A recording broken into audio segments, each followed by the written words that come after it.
రాజకీయాల్లో 2 రకాల అంశాలుంటాయి. ఒకటి పాజిటివ్‌నెస్, 2 నెగెటివ్‌నెస్. ఇప్పుడు మనం గెలవాలి అంటే, మనం జనానికి పాజిటివ్‌గా కనపడాలి. అవతల వాళ్ళని నెగెటివ్ చేస్తే మనం గెలుస్తాం అనుకుని ఎవరైనా భ్రమిస్తే అది తప్పవుతుంది. ఇప్పుడు రాజకీయాల్లో నడుస్తుంది అదే అండి. ఇప్పుడు మనం గెలవాలంటే అవతల వాళ్ళని నెగెటివ్ చేయాలి. ఇది తప్పు. మనం పాజిటివ్ కావాలి. ఇది ఆలోచించాలి రాజకీయ నాయకులు. ఇప్పుడు చూడండి దేశంలో మోడీని బ్యాడ్ చేయాలి.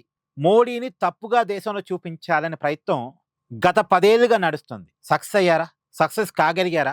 ఒకవైపు కాంగ్రెస్, రెండో వైపు ప్రాంతీయ పార్టీలు, అందులోనూ బలమైన పార్టీలు. మొన్నటిదాకా మమతా బెనర్జీ బలమైన పార్టీనే. సరే ఇప్పుడంటే ఆమె చేతుల్లో ఏమీ లేదు గానీ, మొన్నటిదాకా ఆమె బలంగానే ఉంది. తర్వాత సమాజ్‌వాదీ పార్టీ అంటే ములాయం సింగ్, తర్వాత అఖిలేష్ యాదవ్ వీళ్ళు. తర్వాత అటేమో లాలూ కుటుంబం బీహార్‌లో. వాళ్ళు మొన్నటిదాకా బలంగానే ఉన్నారు. ఇప్పుడు కొంత బలహీనమైనప్పటికి కూడా. కానీ వీళ్ళు సాధించగలిగిందేంది?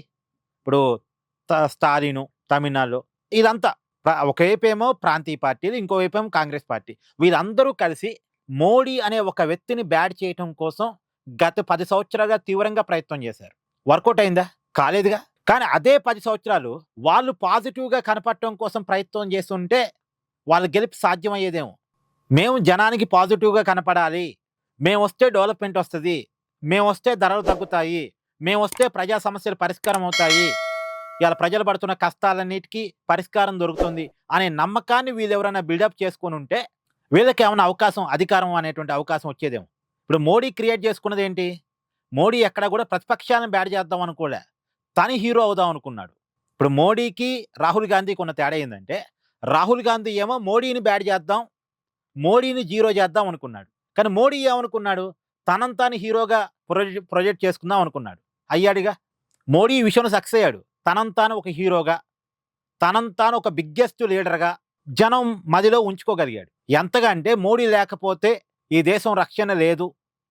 ఈ దేశాన్ని మోడీ చేతుల్లో ఉంటేనే కాపాడుకోగలం. రాహుల్ గాంధీ చేతుల్లో పెడితే మళ్ళేమవుద్దో తెలీదు.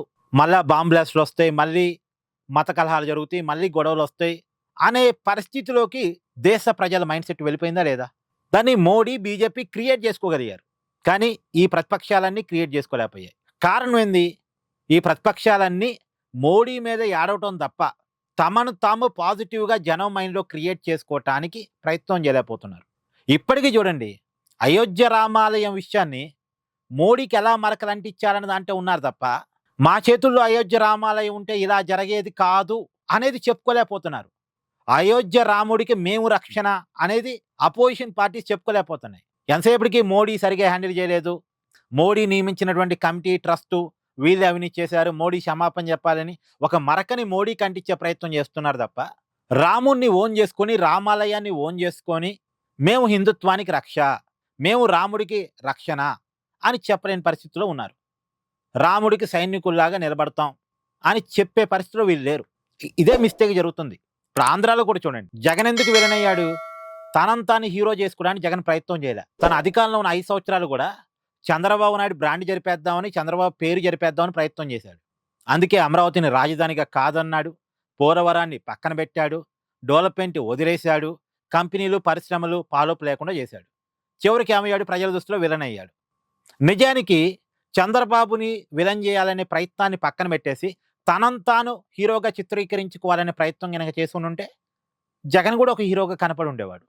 2019లో ఎంత పెద్ద విజయం జగన్‌కొచ్చింది. ఇయాల జగన్ ఎందుకు విలన్‌గా నిలబడ్డాడు? హీరోగా ఉన్న జగన్ జీరోగా ఎందుకు మారాడు? దాన్ని నిలబెట్టుకోలేక ఎందుకు పోయాడు? అంటే అతను చేసిన ప్రయత్నం. అంటే చంద్రబాబుని విలన్ చేద్దామనే ప్రయత్నంలో అతను ఫెయిల్ అయ్యాడు. ఎప్పుడైనా గుర్తుపెట్టుకోండి, ఒక వ్యక్తిని నెగెటివ్ చేయాలని చూస్తే మనం నెగెటివ్ అవుతాం. మనం పాజిటివ్‌గా ముందుకెళ్ళాలి. ముందుకెళ్ళే ప్రయత్నం చేయాలి. Yes. Thank you. Please do like, share and subscribe this channel.